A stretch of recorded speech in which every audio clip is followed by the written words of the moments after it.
մեր երկրի ղեկավարը մինչև երկրի ղեկավար դառնալը ունեցել է 10 աշխատող, որից 8-ին ամեն տարի փոխել է։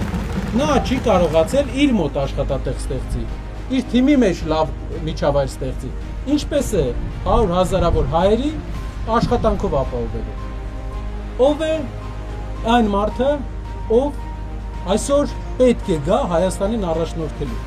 Այդ մարդը մեր պես, ձեր պես մարդ է, ով ժամանակին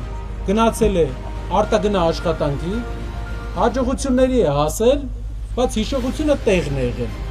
Հիշել է իր հայրենի համայնքը եւ հիշել է իր հայրենիքը ու հաջողության հասնելուց հետո ամեն անգամ աջակցել է իր հայրենիքին։ Ինչն է մեր ծրագիրը։ Առաջի բանը Հայաստանի բոլոր համայնքների համար ընտրվելու է զարգացման ծրագիր։ Մի համայնքը զբաղվելու է նավթի վերամշակման, մի համայնքը զբաղվելու է պղնձի վերամշակման։ Արդիկը որպես հայկական շինանյութի կենտրոն տուֆից բռնած բոլոր շինանյութերի արտադրությունը։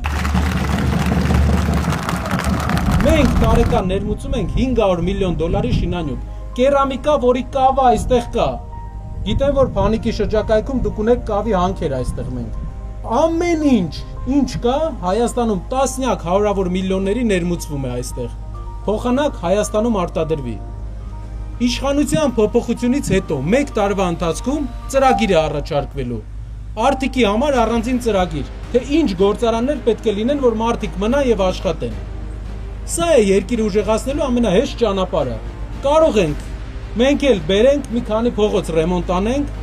մի քանի հոգու վրա գորգորանք, ասենք Ժորժ ջան, ձեզ նենց ենք սիրում, տեսեք այն մարդկանց վրա ոնց գորգորացին։ Բայց մեր ու ձեր կյանքը դրանից չի փոխվելու։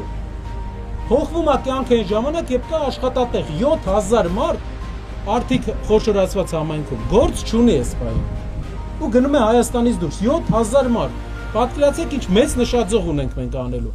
Ամեն օր հանգիստ պետք է աշխատենք ու վերականգնենք Հայաստանի արդյունաբերական հզորությունը, նաև այս համայնքի համար։